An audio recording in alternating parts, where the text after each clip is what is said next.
Masechet Chagiga Daf Kaf Gimel. Alors on reprend juste 3 lignes avant la fin du Daf Kaf Bet, puisque la Mishnah nous disait Anose et Amidras, Nose et Trouma, Avalo et Kodesh. Si quelqu'un, par exemple, il porte une chaussure d'une personne qui était tamée, qui était un zav, et donc, comme il avait une toumat ziva, ce qu'il a appuyé son corps dessus, ça s'appelle midras. Donc une chaussure, on appuie le corps dessus. Donc c'est un bon exemple pour parler du midras. Alors quelqu'un qui porterait d'une main, par exemple, le midras, noset à trouma, il peut porter de l'autre main aussi quelque chose de trouma. Avalo est à kodesh. Par contre, non. Si c'est quelque chose qui va servir pour les corbanotes, un plat sur lequel on va poser des corbanotes, là, non, parce qu'on a peur qu'il va le rendre tamé. Alors la Gemara demande tout simplement Kodesh Maïtar Malo. Pourquoi, par rapport au korbanot, on interdit Mishum Maaseh Shaya. Alors la Gemara nous répond tout simplement parce qu'il y a eu une histoire. De Amar Rav Yehuda Amar Shmuel, que Rav Yehuda au nom de Shmuel nous raconte ce Maaseh. Maaseh Be'echad Shaya Ma'avir Chavit Shel Yain Kodesh Mimakom Limakom. Un jour, un homme était en train de faire passer un tonneau de vin Kodesh, c'est-à-dire qui servait pour les versements de vin sur le Mizbeach, Mimakom le Makom, d'un endroit à l'autre, Venif Sekar et Swashan Sandalo. Et son lacet de ses sandales s'est cassé, Untala. Alors il a pris cette Retsoa, cette lanière, qui était donc Tmea par Bemidras Azav, Veinicha Alpi Chavit. Et il a posé cette lanière sur le tonneau. Venafla la avir et chavit. Et la lanière est tombée à l'intérieur de la chavit, même si elle n'avait pas touché le vin, mais en tout cas elle était descendue à l'intérieur, dans le vide qu'il y a dans le tonneau. Venitmet. Et donc la chavit et le vin sont devenus tmeim. Behota Shara Amro. Alors à ce moment-là, Chachamim ont institué Hanose et Amidras, Nose et Trouma, Avalo et Kodesh. Celui qui porte un midras, donc là, en l'occurrence cette lanière de chaussure qui a servi à un zav, eh ben, il peut en même temps porter la Trouma, parce qu'on ne craint pas il va rendre tamé. Avalo et Kodesh. Ah, pourquoi pas le Kodesh? Parce qu'il y a une histoire et le cas c'était un Kodesh, c'était pas Trouma, donc justement on a fait une xéra que pour Kodesh. La Gemara nous demande, mais c'est pas logique, Yahri, Troumanami. Si c'est tout ce qu'on craint, c'est que ça se rend tamé aussi, eh bien, quelle est la différence entre rendre tamé du Kodesh ou de la Trouma? Dans les deux cas, on va avoir un problème de Trouma. Pourquoi Chachamim n'ont pas fait la xéra aussi pour la Trouma? Hamane Rabbi Hanania ben Akaviahi. Cette Mishnah, elle va comme Rabbi Hanania ben Akavia. De Amar. Parce qu'il a dit, sur un autre sujet, Lo asru et la bayarden ou besfina ou kmaase sheaya. Ça veut dire, Rabbi Hanania ben Akavia nous dit qu'à chaque fois que Chachamim ont fait une zéra, par rapport à un événement qui est arrivé, alors, ils ont fait la xéra seulement par rapport au cas précis dans lequel est arrivé le marasé. Comme par exemple, pour xérat yarden vesfina, maintenant on va raconter plus tard. Et donc c'est pour ça que on a fait la xéra que sur Kodesh et pas sur Trouma. Maïhi, quelle est cette histoire? D'Etania. Alors donc à quel sujet Rabbi Hanania a développé son idée? Parce qu'il y a une braïta qui nous dit Loïsa Adam Mehatat, un homme n'aura pas le droit de porter de l'eau qui est mélangée avec de la cendre de paradouma, qui est sur le point d'être aspergée sur quelqu'un qui a touché un mort. Ve'efer Hatat, et la cendre de la paradouma elle-même, donc il y a mechatat, c'est l'eau qui est déjà mélangée avec efer para, et il y a efer hatat, c'est la cendre avant d'être incorporée dans l'eau. Veya avirem bayarden ou vesfina, il n'a pas le droit de les faire passer le Jourdain et par un bateau. Velo yamod betzadze, il n'a pas le droit de se tenir d'un côté du fleuve, veizreken et tzadacher, et de les lancer de l'autre côté du fleuve. Parce que quand il est fait passer de l'autre côté, c'est comme si ils ont traversé le fleuve par bateau, puisqu'ils sont arrivés de l'autre côté de la rive. Vélo yeshitem alpene amaim, et il n'a pas le droit de les faire, s'il les utilisait par exemple dans un sort de radeau Ça veut dire même si c'est pas un bateau, mais il est fait passer comme ça, il est fait flotter sur l'eau, et pour passer d'une rive à l'autre, Velo yirkav al gabe behema. Ni il a le droit de traverser ce fleuve sur le dos d'un animal qui traverserait le fleuve. Fleuve pas très profond, pardon. Vélo al gabe chavero. Ni sur son ami. C'est-à-dire, il ferait la courte échelle, son ami lui ferait passer le fleuve comme ça. Parce que tout ça, ça ressemble comme si on fait passer l'objet par un bateau. Et là, imken hayu raglav nogood bekarka. Seulement si les pieds de la personne qui fait passer l'objet, c'est-à-dire ici mechatat et ferachatat, elles touchent le sol du fleuve. Donc il nage pas, il marche dans l'eau. Aval ma'aviran al-gabe al-gesher. Par contre, il a le droit de faire passer sur un pont qui est sur le fleuve. Ve'eno choshesh, il n'a pas besoin de craindre la xéra. Pourquoi? Echad à-Yarden, ve'echad sharan ha'arot. Pas seulement le Yarden, mais aussi même les autres fleuves. Ça, c'est Chachamim qui nous disent qu'en fait, on fait une xéra par rapport à les conditions de l'événement duquel a découlé la xéra.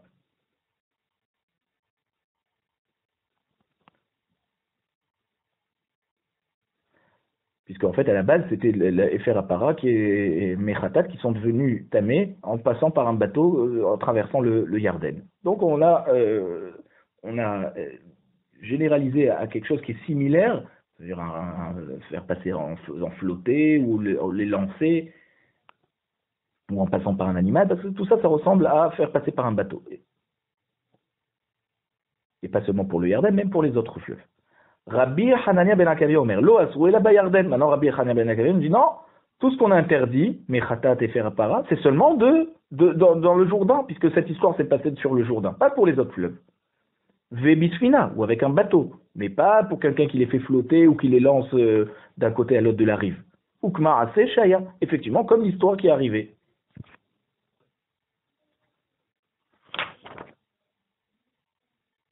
Parce que d'après Rabbi Hanania, c'est seulement avec les mêmes conditions que l'événement duquel on a tiré la xéra, qui peuvent nous rendre, nous mettre dans le même cas que la xéra, le cas duquel est sortie la xéra. Maintenant, on raconte quelle est l'histoire qui est arrivée. Donc c'est quelqu'un qui a fait passer Mechatat et Efer Achatat de la Paradouma il a fait traverser le Jourdain par un bateau.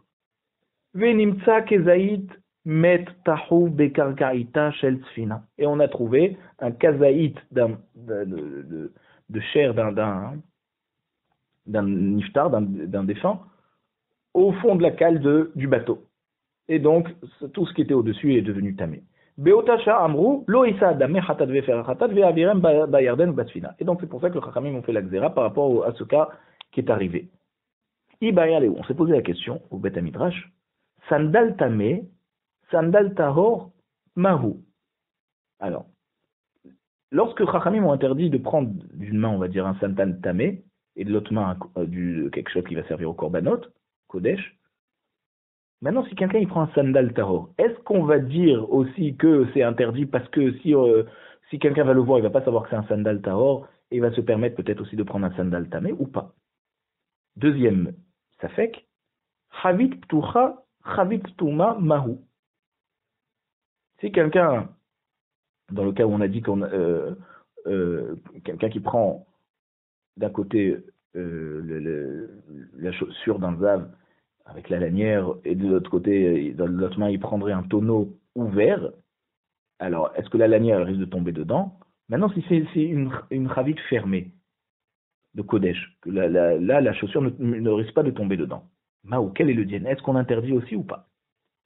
Troisième safek. Avar venasa. Mahou. S'il a transgressé les paroles de Chachamim, il a transporté un sandal tamé avec une chavite ptucha, mais il est certain qu'ils ne se sont jamais touchés, la sandale et la chavite de Kodesh. Est-ce qu'on va aussi interdire ou pas? Rabbi Hila Amar Im Avar Venasa Tamé. Rabbi Hila nous dit, s'il a transgressé les paroles de Chachamim, eh bien c'est tamé. Même que ça n'a pas touché la Touma, on le punit. Rabbi Zera Amar Avar Venasa Taor. Rabbi Zera nous dit non, c'est vrai que c'est interdit, mais s'il a transgressé, il a quand même fait attention, et ça ne s'est pas touché, alors ça reste Taor. Kelim Anigmarim Betahara. Après, on avait dit dans la Mishnah que des Kelim qui Nigmarim Betahara, ça veut dire des Kelim Nigmarim Betahara, Rim Tvila les Kodesh, Avalo les Trouma.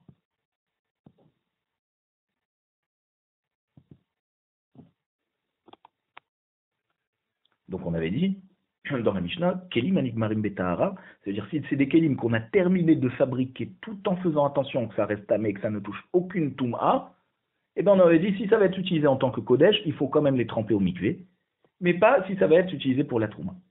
La Gemara demande, des Gamrin Man, qui c'est qui nous a enseigné cette halakha? Qui c'est qui a terminé cette fabrication? Il est Madegamrinu Chaver, si c'est un Talmid Chacham qui est en même temps fabricant, et donc il fait très attention même de manger Choulin Betahara, alors la Maléout là, pourquoi il faut les tremper? Il fait attention à Choulin Betahara, et quand c'est Tara de Kodesh, donc c'est sûr qu'il a fait attention que le Kéli ne se rend pas tamé. Et là, Degamrinu Amaharet. Alors il faut dire que c'est un artisan qui est Amaharet, qui a terminé la fabrication de ce Kéli. Alors Nigmarim Betahara, car il est où? Ça, c'est ce que tu appelles Nigmarim Betahara, c'est quelqu'un à Maharetz qui fait ça. Mais dès qu'il est terminé d'être fabriqué, il est tamé. La Gemara répond à Maraba Barshila, Maraba Matna, Maraba Shmuel, les Olam des Gamrinou en Chaver. Effectivement, il s'agit en fait d'un Tamit Racham, un Chaver, c'est-à-dire qui fait très attention au Dîner Touma Vetahara. C'est lui qui a fabriqué ce Kéli, il a terminé de le fabriquer, mais Vemishum Tsinora de Amaharet. Mais pourquoi on a quand même demandé à tremper dans le mikvé ce Kéli une fois qu'il est fabriqué pour le Kodesh? Parce qu'on craint Tsinora de Amaharet. Pourquoi? C'est-à-dire, peut-être qu'il y a un Amaharet qui est passé par là et qui a postillonné sur ce Kéli et la salive d'un Amaharet, elle est tamée comme la salive d'un Zav. La Gemara nous dit des nafal et mat. Quand c'est tombé, à quel moment on craint que la salive est tombée dessus? Il est mamikame des ligméré, si c'est avant qu'il ait terminé, qu'on ait terminé sa fabrication. À l'avmanahu, c'est pas encore un Kéli. Donc il est même pas encore tamé. Et la bâtard des gamrés. Alors tu voudrais dire qu'on craint qu'un maret a postillonné dessus une fois qu'il est terminé d'être fabriqué. Mizhar zeribeu. C'est à ce moment-là qu'on te dit que le chaver il fait très attention. Pourquoi Chachamim on craint? Et ils ont demandé à tremper au mikvé. Alors il faut dire que finalement, c'est avant la fin de la fabrication. Ah, alors tu vas me dire que c'est pas encore un Kéli, et donc il peut pas devenir tamé. Vedilma be'indana degamre adain lahahi. Parce que peut-être au moment où il a terminé la fabrication, le Kéli est encore humide par la salive qui a été postillonnée dessus, et que c'est à ce moment-là que dès qu'on termine la fabrication du Kéli, la salive qui est déjà dessus, là, elle le rend tamé. Avant, elle ne pouvait pas le rendre tamé parce qu'il n'était pas encore un Kéli, mais maintenant, oui. C'est pour ça qu'on demande à le retremper.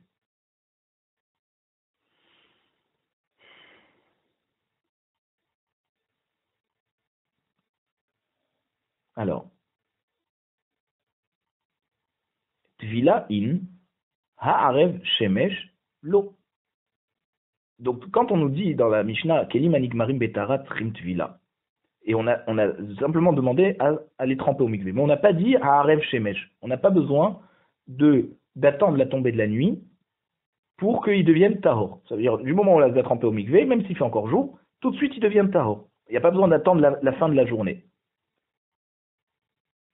Arev Shemesh, qui c'est qui nous dit ça? Matnitin, Delo, Kerabi, Eliezer. La Mishnah ne peut pas aller comme Rabbi Eliezer. Ditnan, parce qu'on a dans une autre Mishnah, Masechet Parapereke, Mishnah Dalet, qui nous dit Shfoferet.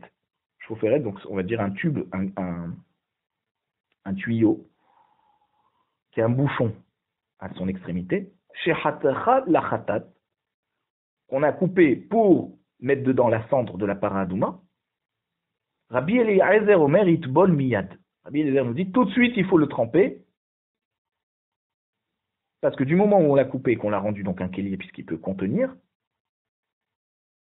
et qui va l'utiliser aujourd'hui pour faire un khatat, alors il faut le tremper tout de suite. Rabbi Yoshua Omer, non, yetame ve'achar kach bol. D'abord, il faut le rendre tamé, par exemple en le faisant toucher le corps d'un reptile mort, et ensuite on le fait tremper au mikvé, et là on peut l'utiliser pour mettre la cendre de la paradouma. Veha venanba, donc ils ont discuté sur ce sujet, des khatraman. On s'est posé la question, qui c'est qui a coupé ce tuyau et qui nécessite qu'on le trempe au mikvé? Il y m'a des khatra chaver, si c'est un Talmid Chacham qui fait attention à ses kelim betahara, la malit vila, pourquoi il faut tremper? Mais il a des khatra maaretz, alors on va dire que c'est donc un maaretz qui a coupé ce kelim. Beha, si c'est ça, les Rabbi Yoshua yetame veitbol, hatame vekae. Alors, est-ce que on va dire que Rabbi Yoshua te dirait de rendre impur ce tuyau et ensuite de le tremper, mais il est déjà tamé puisque c'est un maaretz qui l'a coupé.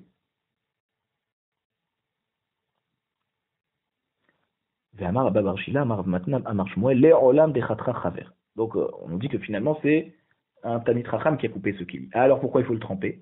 Mishum de tzinora de maaretz. Parce qu'on craint un tzinor, donc un tube qui aurait été postillonné on aurait postillonné dessus par un maaretz. Des nafal et mat. Alors on repose la question, mais alors c'est à quel moment que les postillons sont tombés? Il m'a mikame delirtecha halav manahu. Si c'est avant qu'on a coupé ce tube, alors c'est pas encore un keli, donc c'est pas tamé. Et la bâtard des khatra, alors faut dire que c'est après qu'on a coupé. Mizhar zeirba, et tu me dis que c'est un chaver, il fait très attention. Là, mikame delirtecha. Donc on répond comme on a répondu tout à l'heure. Finalement, c'est avant qu'on a coupé ce tube qu'on a positionné dessus, un maaretz a positionné dessus, Vedilma Be'aidana de Khatra, au moment où on l'a coupé, que là ça devient un Keli, Adaïn Lachahi, encore les postillons dessus, et c'est à ce moment-là que automatiquement il devient tamé, même si c'est un Talmid Chacham qui a coupé. Bishlam, allez Rabbi Yoshua, je comprends d'après Rabbi Yoshua, qui nous dit qu'il y a juste besoin de le tremper au mikvé, mais pas d'attendre ça veut dire la tombée de la nuit. Alors, Hainu de Ikahe Kera Letstokin, c'est comme ça qu'on fait pour montrer qu'on ne fait pas comme les Tdokim, les Sadducéens, qui ont interdit d'utiliser les kelim de la paradouma avec un keli qui est tvoulium, qui a été trempé dans la journée, c'est-à-dire il demande la tombée de la nuit. Ditnan, comme il y a une Mishnah qui nous dit dans Para, Perigimil Mishnah Zaim, Metameim Hayu, donc les sages des Bnei Israël, ils rendaient impur et à Kohen Asoref et à Para, le Kohen qui brûlait la paradouma, il rendait impur exprès en lui faisant toucher un chéret, Leotzim iliban shel tzdokim, pour casser la vie des Sadducéens, Shayu Omrim bim'orave shemesh haitana asit, qui disait que toujours le marché de paradouma, on le faisait par un homme et des kélim que la nuit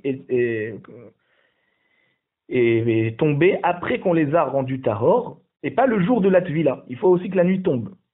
Donc c'est pour ça qu'on faisait exprès de le rendre tamé, le kéli, on le faisait tremper dans le jour même, et tout de suite on l'utilisait pour montrer qu'on n'était pas d'accord avec les Sadducéens. Ça, je comprends, c'est d'après Rabbi Yoshua. Et là, les Rabbi Eliezer, mais d'après Rabbi Eliezer qui dit que on trempe directement la chevaux-ferrette sans avoir besoin de le rendre tamé avant. Alors, si tu me dis que dans tous les kelim qui sont fabriqués betahara, ça suffit pas de les tremper au mikvé, il faut aussi attendre la tombée de la nuit, pas comme notre Mishnah. Alors là, je comprendrais qu'il y a un signe de reconnaissance pour contrecarrer la vie des Sadducéens. Et là, il y a un brat de Be'alman ou Be'alina Rev Shemesh. Mais si tu me dis dans tous les kelim qui ont été finis d'être fabriqués betahara, il suffit juste de les tremper, il n'y a pas besoin d'attendre la tombée de la nuit. Alors, en quoi tu me fais un signe pour contredire les Sadducéens?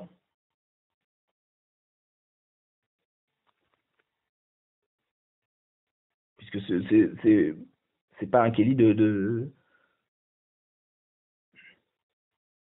c'est pas un kéli qui sert à la paradouma. Si tu me dis dans tous les kélim, tu peux les tremper sans attendre la tombée de la nuit. Alors, donc, c'est obligé de dire que d'après Rabbi Eliezer, tous les kelim qui ont été finis d'être fabriqués betahara, on a quand même besoin d'attendre la tombée de la nuit, et pas comme on a dit dans notre Mishnah. Donc il y a un problème alors avec Rabbi Eliezer et notre Mishnah. L'Agmara répond à Marav. Rav nous dit, on tourne la page. Asaouha kitme sheret. Alors finalement, il faut dire que Rabbi Eliezer, il pense aussi que tout Kéli qui a été terminé, Betar Atakodesh, alors il n'y a pas besoin d'attendre la tombée de la nuit.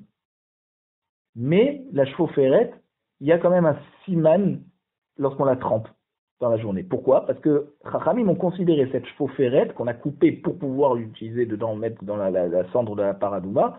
Chachamim ont considéré qu'elle est tméa comme tmé chéret. C'est comme si qu'elle avait touché un chéret, même si on ne la rend pas tamé exprès. Donc c'est comme ça que ils ont fait un heker, que dans toute tum'at chéret, il faut tremper et attendre la fin de la journée. Mais dans cette chevaux-ferrette, c'est exceptionnel, il n'y a pas besoin d'attendre la tombée de la nuit. Et la me'ata, alors la demande, mais c'est alors si tu fais comme ça, l'otetame adam, si tu me dis qu'on ne faisait pas exprès de la rendre tamée,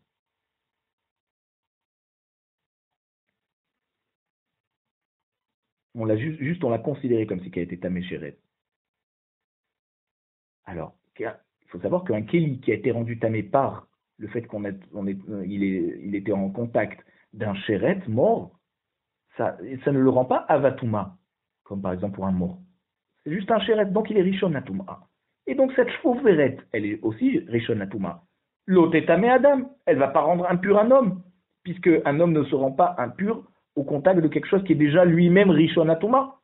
Alamatania. Alors pourquoi on enseignait dans la Braïta à propos de cette takana de la chevaux-ferrette, chotra ou matbila, ta'ontvila, que d'abord il faut la couper, ensuite la faire tremper,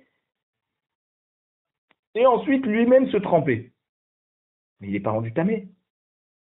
Et là, asawa kitmemet. Donc cette chevaux-ferrette, on ne l'a pas considérée comme tumat sheret, comme tumat met, que là, elle devient avatuma.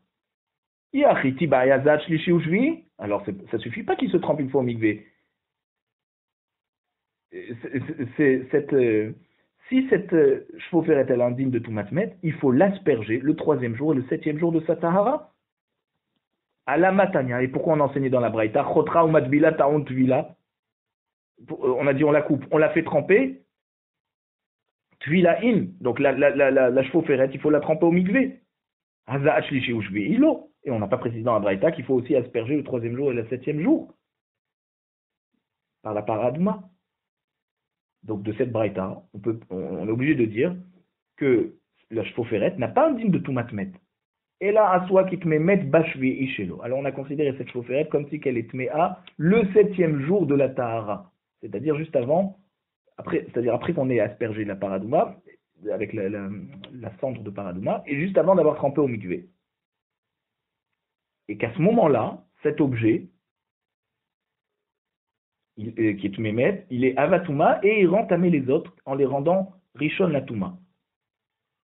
Et s'ils sont Rishon Latuma, il faut les tremper au mikvé, mais il n'y a pas besoin de Haza'a. La Gemara nous dit, ah bon, Hatania, mais on l'a l'ochidchou d'avoir des paras. Voici qu'il y a une braïta qui nous dit, c'est une Tosefta, qui nous dit que même que on a fait des chumrot nombreuses à propos de Paradouma, mais on n'a jamais été Mehadesh, quelque chose dans Paradouma, qui n'était pas est déjà existant dans un autre din. On a fait plus simplement des Khumrot comme on a trouvé dans d'autres domaines des dinets Touma Betahara. Mais ici, quand on considère des Kélim qui ont été terminés Betahara comme Tamémet par rapport à la cendre de Paradouma, alors c'est un grand chidouche, puisque ces kélim n'ont pas touché un mort, et pourtant on les rend tamémet. Mais c'est un chidouche ça. Or on a dit qu'on n'a jamais été mechadesh quelque chose dans Paradouma, si ce n'était pas quelque chose qui existait déjà dans un autre domaine de Touma Vetahara. Amar Abaye. Alors Abaye vient répondre. Shelo amrou kordom metame moshav. Quand on a dit qu'on n'a jamais été mechadesh, kordom, c'est une pioche qui sert à creuser. Metame moshav. Il serait tamé moshav, de tumat moshav. Pourquoi on ne peut pas dire ça? Parce qu'on ne peut pas s'asseoir sur une pioche. Donc ça veut être Tamé Moshav, qui détania, comme c'est enseigné dans la Braïta, à propos de Tumat Moshav Hazav, lorsqu'un Zav s'assoit sur quelque chose, il y a écrit dans Vaikra Perektet Vav Pasuk Vav, Ve'ayoshev ala Keli, Asher Yeshev ala Vazav, Yechabez Vedela, Ve'achaz Bamem Tamé Adaref. Celui qui s'assoit sur, par exemple, la chaise qui sert aux Zav pour s'asseoir dessus, eh ben, il devra laver ses vêtements, au mikvé bien sûr, et lui-même se tremper. Et il attendra la fin de la journée pour redevenir Tahor. Alors, Yachol, Kafa, Sea. Si par exemple, tu me dis que tous les Kelim, ils sont Metamim Bemoshav Hazav, même s'ils ne sont pas utilisables pour s'asseoir dessus, s'il a inversé, il a renversé le Zav CA. Un Keli, ça veut dire un Keli qui permet de mesurer la quantité de CA, c'est une quantité de récolte. Veyashav Alea, donc ça c'est en fait dans la dernière Mishnah dans Masechet Kelim Perek Kavav Mishnah.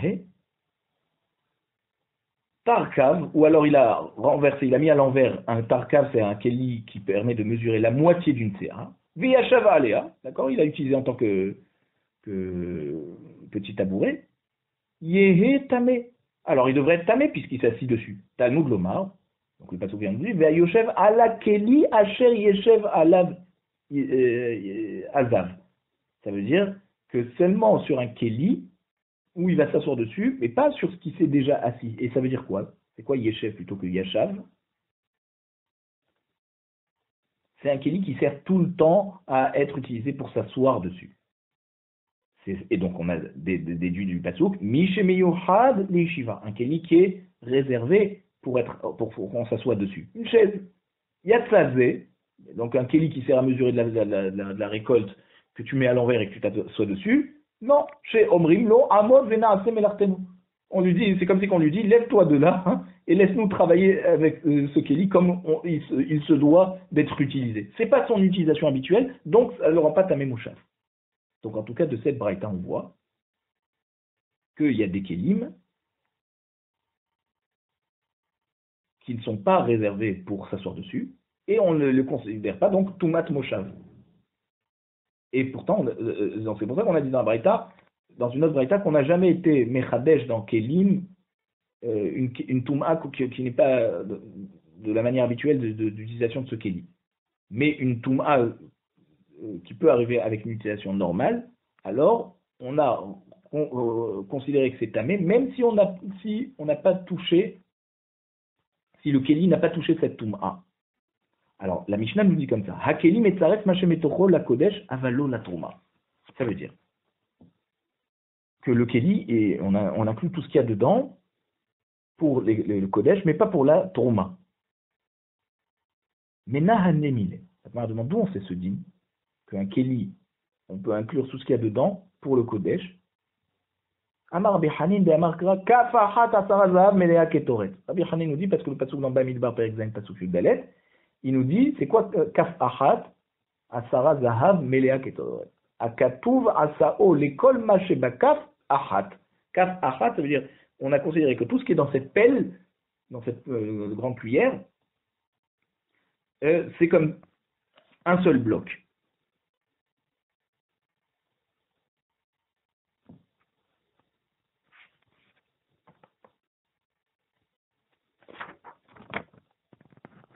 Donc, si nous on avait donné l'exemple dans la Mishnah que c'est par exemple un Keli où il y a plusieurs, mettons, morceaux de gâteau, et il y a quelqu'un qui est tamé, qui est avatouma, il vient, il touche un morceau de gâteau. Alors on a dit que si c'est Kodesh, alors tout est considéré comme une seule pièce et tout est tamé. Mais si c'est Touma, alors le morceau de gâteau qui a été touché par le tamé, lui, devient Rishon la Touma. Et les morceaux qui sont autour de ce morceau de gâteau, ils sont Sheni la Touma. Et ceux qui sont tout autour, c'est Shlishit la Touma. Et tout le reste, c'est Tahor. Puisqu'on a dit que pour Touma, il n'y a pas plus que Shlishit.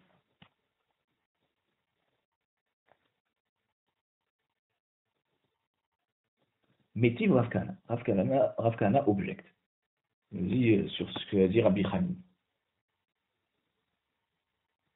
Il dit, voici qu'il y a une Mishnah dans Eduyot.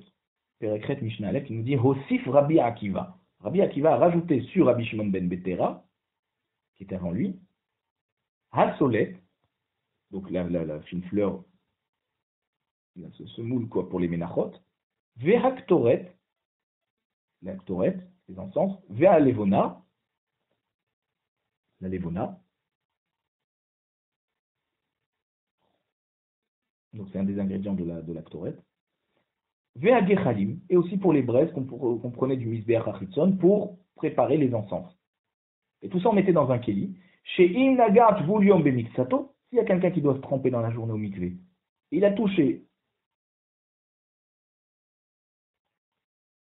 et ben même s'il a touché une partie, passe à l'etkoulou. Il a rendu passou tout le reste. Vehan des rabanani. L'Agmar nous dit, mais attends, ce qu'a dit Rabbi Akiva, c'est pas Minatora, c'est Midrabanan. Mimai. Comment il peut prouver ça? Midekatane Recha. Parce qu'on a dit au début de la Mishnah, et Aïd Rabbi Shimon ben Betera, Efer Achatat, Shenaga Atame Bemiktato, Shetimet Kuleo. Rabbi Shimon ben Betera, il avait dit sur la cendre de la paradouma qu'un tamé aurait touché, ne serait-ce qu'une infime partie, et ben tout est rendu tamé. Et ça, c'est Midivrei Chachamim, c'est pas Minatora. Puisque le pasouk qu'on a ramené dans Kafachat Afarazam Ketoret, il nous parle de quoi? De Kodshe Misbeach, pas de Efer Achatat, la paradouma. Vekatane aussi Rabbi Akiva. On voit que Rabbi Akiva, il a rajouté sur Rabbi Shimon ben Betera. Alors comment Rabbi Chanin il nous dit que c'est du pasouk? On voit que c'est Midrabanan. Amar Resh Lakish Mishum Bar Kapara, Resh Lakish nous dit au nom de Bar Kapara, Lo nitzrecha leleshiare mincha. Tout ce qu'on a besoin du témoignage de Rabbi Akiva, que Midrabanan, le Keli, il inclut aussi les choses, pour tout rendre impur, c'est pour les restes de mincha, de la solette qui reste après, qui va être consommée par les Kohanim. Donc c'est vrai qu'on a terminé la Avoda avec, donc elle n'a plus besoin d'être dans un Kli charret, un Keli qui sert au service du Bet Amikdash. Et ça, c'est donc juste Deoraita Tsarich la Keli. C'est-à-dire, Minatora, ça doit être dans un Kli charret. À Keli, mais Sarfo. Alors, quand on fait Minatora, quand ça doit être dedans, puisqu'on n'a pas encore utilisé, on n'a pas mis encore sur le Misbéar, alors là, le Keli, il inclut tout pour rentamer. Chez notre Tsarich la Keli, maintenant, une fois qu'on n'a plus besoin, c'est juste pour être consommé par les Kohanim, En Keli Metzarfo. Là, ça inclut pas. Va à tout à Banan, vient maintenant Chachamim, Vegazrou, ils ont fait la xéra des Af al Gav de notre Tsarich la Keli, Keli Metzarfo. Ils ont fait la xéra que même qu'on n'a plus besoin du Keli, de Kli Charet, parce qu'on a déjà utilisé, malgré tout, le Keli, si ça, au niveau de la Touma, si quelqu'un a touché, eh ben, ça sera considéré comme tout ce qui est sur le Keli sera considéré comme étant tamé.